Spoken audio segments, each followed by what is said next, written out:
On a betting version of Campus2Canton Live, we are previewing our favorite 2024 early in the offseason bets right after the stinger.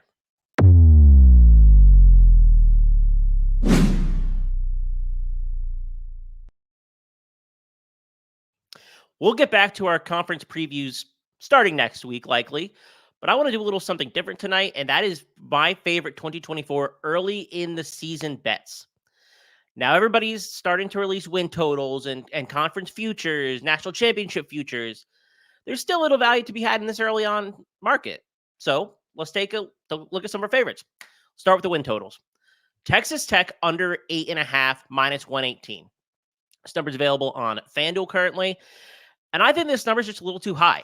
You're telling us with this number that they can only lose 3 games.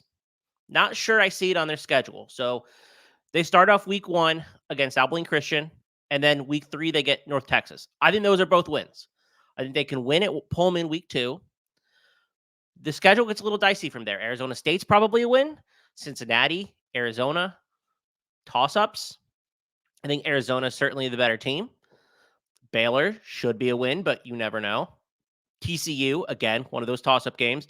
Iowa State, who even though they lost their offensive coordinator, is still returning a ton of production. Colorado, who we don't know what they are going to be like. Oklahoma State, which always plays hard. And West Virginia, which has the offense to, I think, score on this team. That's a lot of toss-up games for a team that is being projected to only lose 3 of them. Cincinnati's a concern. Arizona's a concern. TCU's a concern. Iowa State is a concern. Colorado, Oklahoma State, West Virginia. I don't know that I see only 3-loss team. And yeah, the numbers tell us it's a little bit juiced to the under minus 118. I think it should be closer to 8 or it should be closer to 7.5 based on my numbers. Why do I feel this way? They're returning Brett Baron Morton. He'll be the full-time starter this year. He was okay last year. I thought he was pretty average to less than average. They also returned Taj Brooks, which was he had a heck of a season for them. 290 total rush attempts, 1,500 yards, 10 touchdowns. I expect him to be the featured point of this offense again for Zach Kittley and the Raiders in 2024. The wide receiver room has a lot of turnover, though. They had Josh Kelly from Washington State from Fresno previously. They had Jalen Connors at tight end, Arizona State. I think he was a little bit misused last year. It could be a big piece of this offense. They returned Dre McCray, who transferred in from Austin P last year. They returned Coy Eakin, who made a name for himself a little bit at the end of last season, but they lose Miles Price. They lose Logue Fungi. They lose Jaron Bradley. They lose Nehemiah Martinez. It's a lot of production being lost in this room. It concerns me a little bit from a continuity perspective. Offensive line is really where I start questioning whether or not they can still perform as well, especially in the rushing game. They only returned Caleb Rogers, who is a right tackle. He played all but 4 snaps, so he's consistent. He's been healthy. I think that's a good player to keep around. But they lose everybody else. They've added Davion Carter from Memphis. I think he's a Power 5 guard. I think he should be playing at the Power 5 in some capacity. They add Vinny Scurry from Toledo. Again, another player who I think was one of the better guards on his team and probably a Power 5 player. The concern that I have is what happens at left tackle for this team. Because they have Ty Buchanan, who is younger and I think is vying for the spot. He played a couple snaps there last year, but they also brought in Sterling Porcher. He's a left tackle from Middle Tennessee State. I don't think he's the answer, though. I was not super impressed when I watched him for the Blue Raiders last season. I'm concerned that it's going to affect the offensive line here. And I think you need strong offensive line play from this unit to set up the passing concepts that Zach Kittley wants to implement and to have the running back be a key component of this offense. I don't know that Brooks can be that in 2024, the same way he was in 2023. Defensively is where I think the biggest point of concern is 49.2 adjusted returning production. They turn over the entire secondary. They return only 6 snaps on the entire defense. It's a concern. Huge concern. Key contributors lost. Miles Cole, who is an edge that's probably going to get drafted. Dadrian Taylor-Dennison, who UDFA-ish. Jalen Hutchings, Rashawn Williams, Tyler Owens. These are all players who were key contributors last year in their secondary. They don't return those guys. They didn't add anybody in the portal that makes me think that they have a solution there either. They're relying for internal promotions, and I don't know how quality those are going to be, considering that Texas Tech doesn't recruit at the highest level, being in Lubbock and a million hours away from everything else. They added one transfer portal addition on the defensive line, which was certainly needed, but I don't know what the secondary looks like. So I'm thinking when they're going up against an Oklahoma State passing attack, Garrett Green at West Virginia, Rocco Becht at Iowa State, who took a massive leap last year, it's a concern. And I don't know that the offense is going to have the consistency needed based on offensive line play, based on what we've seen from Baron Morton, to keep up in some of these games. So if you're telling me that you're getting an 8.5, I like that. I think this is a 4-loss team, potentially 5. I think they're being overvalued in the market because of what they did maybe 2 years ago. I don't think they have the dudes to run it back on either side of the ball currently, despite some of the additions that I think are good. It's a lot to mesh. Let's go to my second favorite one, and this is Vanderbilt over 2.5, minus 115. This is largely a schedule play. I think Vanderbilt is good enough. They're not what they were 2 years ago, but they certainly weren't as bad as I think last year. They have 2 wins in the first 2 weeks here. Week 1, they're going to lose to Virginia Tech. Just saying. Virginia Tech, great team. I think they're in for a huge bounce back. Or huge momentum continuing, I should say, because Brent Pry has done an awesome job so far. Week 2, Alcorn State. And I don't think much of them. I think that they're a pretty poor FCS team. Doesn't concern me. And then Georgia State, who not only do they have a bunch of turnover on this roster, it's getting picked by Power 5 and honestly better G5 schools as well. They just lost their head coach, Sean Elliott, he went to become the tight ends coach at South Carolina.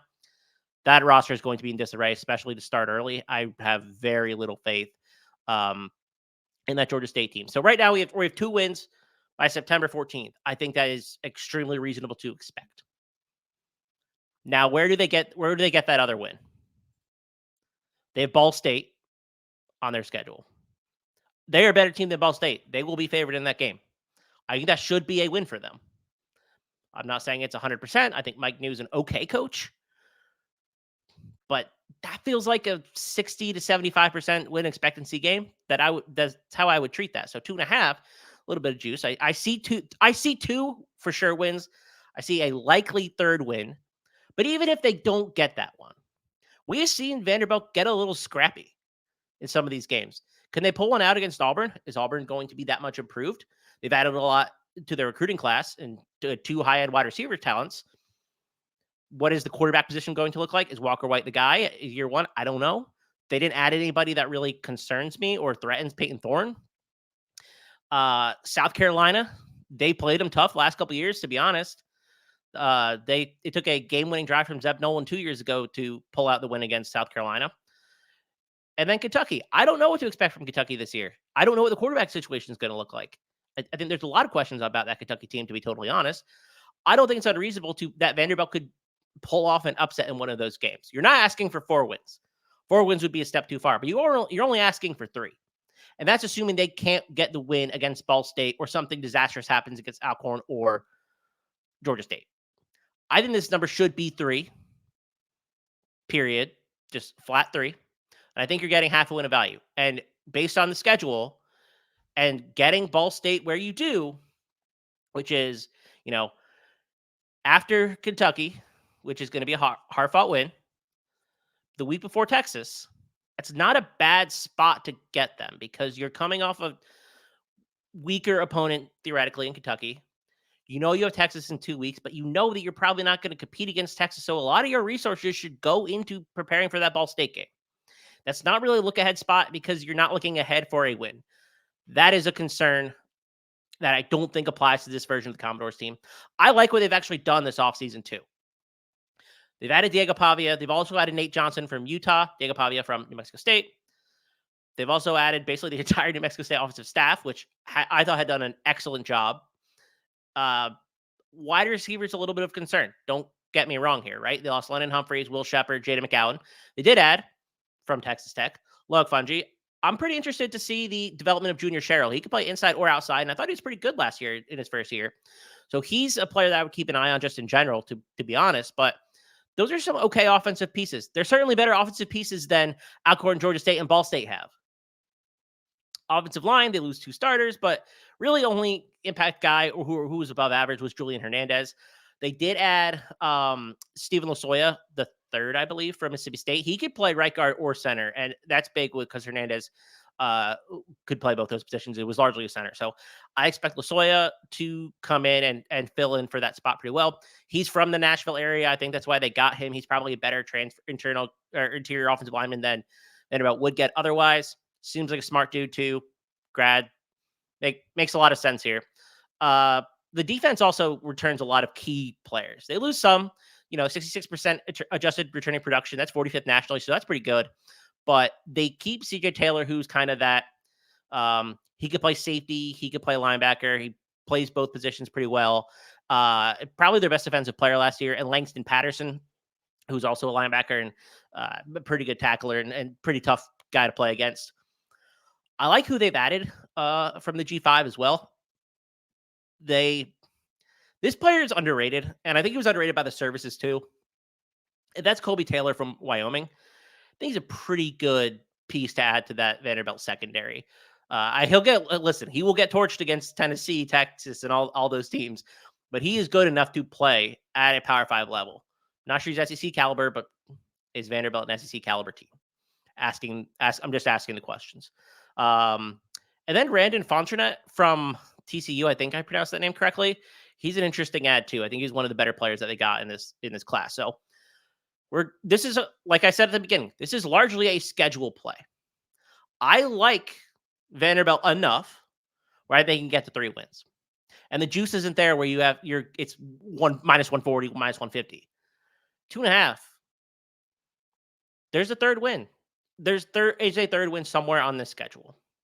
If you think they can win 2 of those 3 easier matchups that I've talked about, and then can pull one out against one of the lower tier SEC schools, I think that's an option. I also think that they can just get those 3 wins. It is Vanderbilt. They do have some bad losses. They could take some bad losses. I just like the changes they've made with the New Mexico State staff, adding Diego Pavia, bolstering key positions, and retaining pretty valuable pieces on the defensive end or the defensive side. So kind of like Vanderbilt. Think they're a little undervalued. A team that I feel is a little overvalued based on last year's performance, but also the coach is Louisville. I like Louisville under 8.5. It's minus 106. So, not minus 110, which tells you that there is money coming on the other side of this to an extent.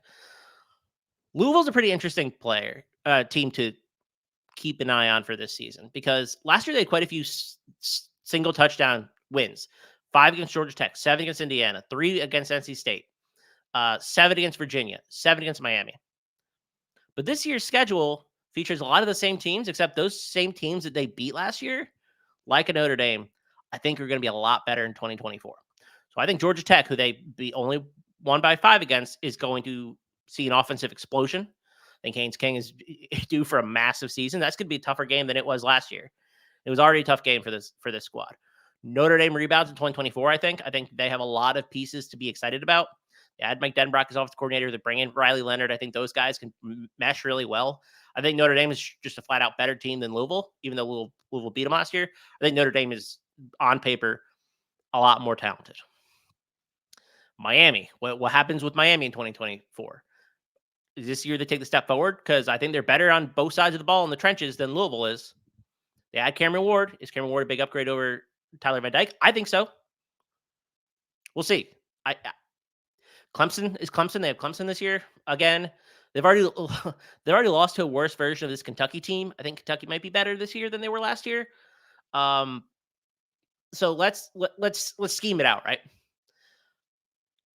The number is 8.5, which means they can't lose 4. They can only lose 3. Well, I'm going to give them a loss against Clemson, and I'm going to give them a loss against Notre Dame. I think that's likely. I think Notre Dame is the better team. I think Clemson's the better team. Based on off-season numbers, I will have both of those teams favored against Louisville. Probably by certainly over 3 points, for sure. Doesn't mean they can't win those games, but I think it's far more likely that it ends in a loss than it does a win. So can they beat 6 of these next 7? Georgia Tech, SMU, who is new to the ACC, I think they can. Miami, maybe.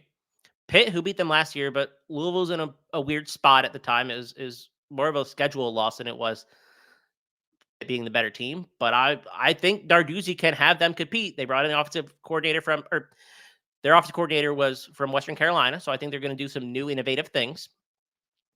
Kentucky, who we've talked about, they lost to last year. Virginia, who I think took a step forward last year. If Anthony Calandra can keep it a little compact, I think they could give them a little bit of trouble. They only lost by 7 last year, and I thought Louisville was a much better team last year. But then Boston College.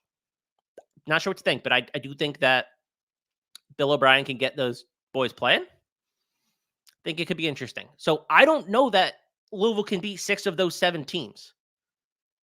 Those are some tough matchups. So even if we make the assumption that they beat when it comes to Notre Dame, can they beat 5 of those 7? I think that's also a tough ask, right? You're asking a lot from this Louisville team who is incredibly well coached by Jeff Brom. It's just not a super friendly schedule. They do also go on a pretty tough stretch, and I don't think they're going to lose this game, to be totally honest with you. But they do go from Stanford to Pitt on back-to-back weeks. And that it's not an easy, I don't think that's an easy travel schedule. So that's could be another spot where Pitt gets them, despite being who I think Louisville's better than Pitt in 2024. So run through those 3 real quick again. I like Texas Tech under 8.5. That's a little bit juiced at -118. I like Vanderbilt over 2.5. Again, -115. And then Louisville under 8.5, -106. Let's go to some of my favorite Heisman values. This isn't necessarily who I'm going to pick to win the Heisman or anything, but where we stand on February 21st of 2024, these are the 3 players that I think are undervalued in terms of where their range of outcomes is. We've already talked a lot about Notre Dame and Riley Leonard. Riley Leonard is 22-1 to win the Heisman, which is 13th overall, and I think that's just too low. Notre Dame is projected to essentially win 10 games based on the market, if you believe it. 9.5 wins heavily juiced at -172.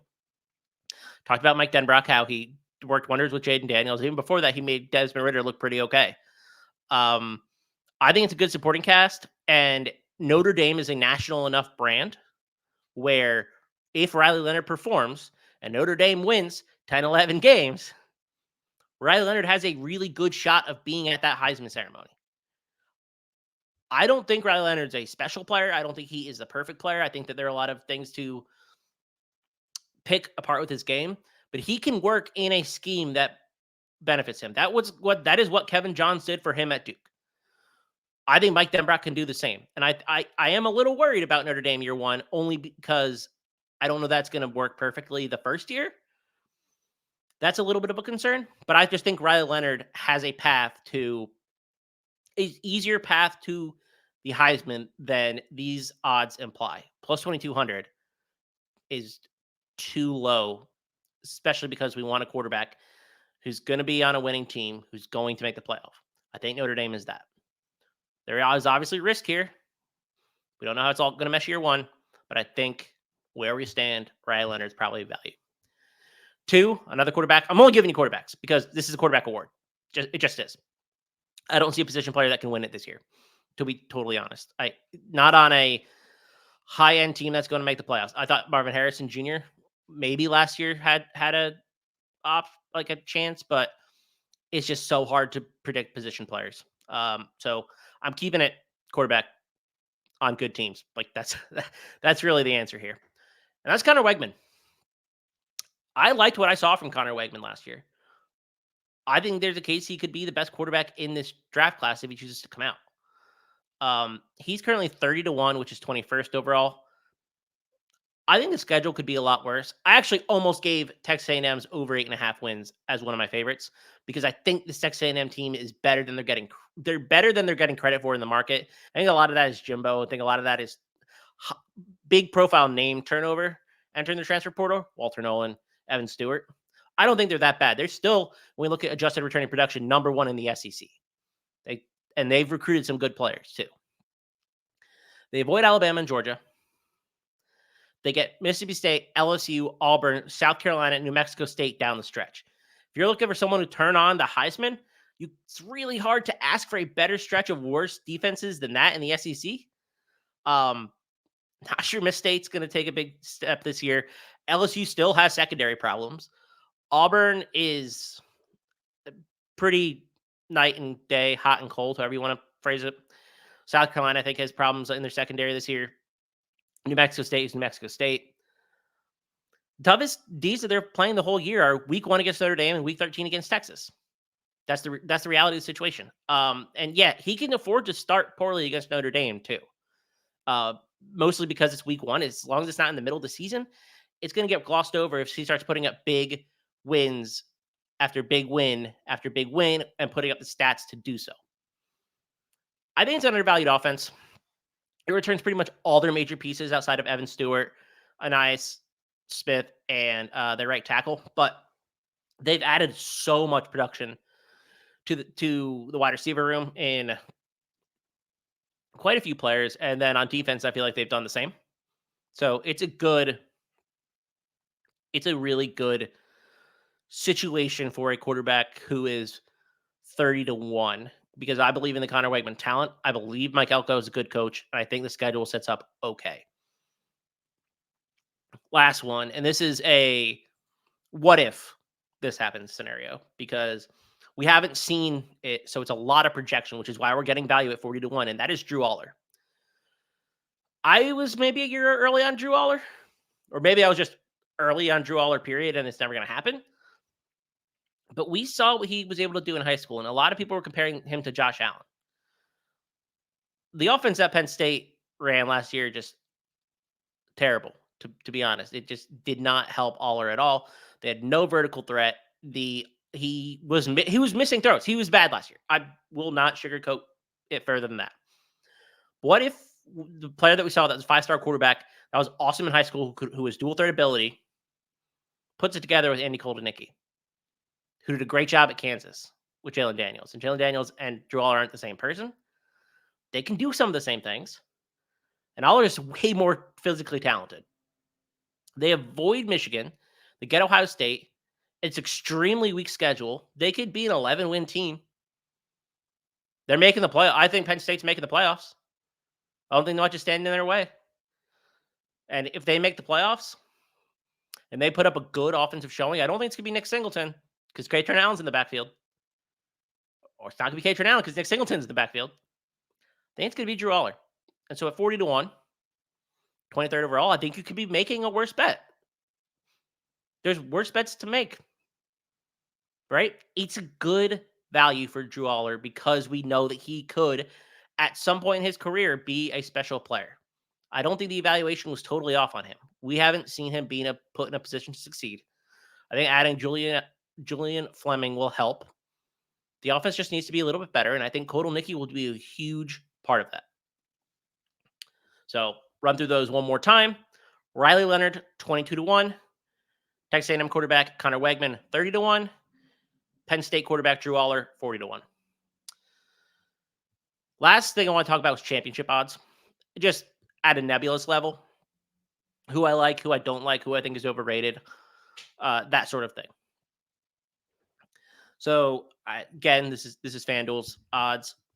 Georgia is obviously favored, right? They're the best team in the country, probably back-to-back years, and they deserve it. They're plus 300, which is a steep price to pay.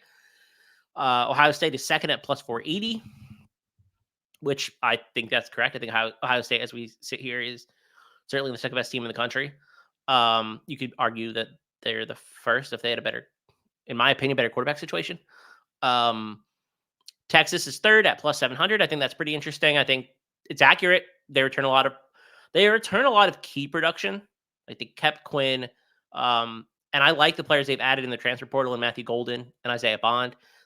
Jonte Cook's a year older. They've added Amari Niblack to replace some of that production from JT Sanders, even though he's a different type of tight end. Texas is going to be good. We got Oregon at 850. I think Oregon kind of just picks up where they were last year. They might even be even better because I think Dylan Gabriel's a better quarterback than Bo Nix is. They've added Evan Stewart, who would be the wide receiver one last year. They had a couple other depth pieces around him. I think Oregon's in a really good spot, to be honest. And if Dylan Gabriel does go down, I like Dante Moore. I like Austin Novosad. I think they are good enough to succeed in that system. So there's a little bit of built-in confidence behind that. And that's how I feel about Texas too with Arch Manning. So the quarterback doesn't totally doom the situation. Alabama's next. I think that's probably right as well. I think they lost Caleb Downs, but pretty much everything else worked out for them. They lost Isaiah Bond. Okay. Like, I'm not sure the offense is going to be a prolific passing offense. I don't know that that's the way they want to go this year. If Jalen Milroe is going to be the starter, I don't think that you can run it that way, to be totally frank.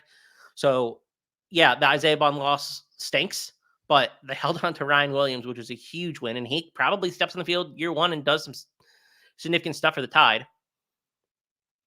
I don't hate this number at Alabama. LSU plus 1,500. I think there's risk in that. We don't know. I don't feel confident about the wide receivers. I think I like Garrett Nussmeier, but I'm not positive I like Garrett Nussmeier. So I think there's risk with that, and they don't have the easiest schedule in the world either. Michigan plus 1,500 as well. I'm not making that bet. A lot of turnover there. I don't even know who the starting quarterback is. No clue, to be honest. I don't know if it's Orgy. I don't know. I don't know if it's Tuttle. I don't know if it's the third guy. It's been an interesting offseason for Michigan, and I'm not sure I would put them there. Then we get to teams that I think will make the playoffs, but I don't know if they have a legitimate shot to win. That's Ole Miss. I don't know that Ole Miss has the firepower throughout their entire roster to take home the national championship. I do think they are good enough to be a playoff team. I don't know that they have everything they need, despite an awesome transfer portal class. They're just right outside that bubble for me. Florida State, I think they're largely here because of what they did last year. I don't believe that in DJU as a quarterback, but I also didn't believe in Jordan Travis.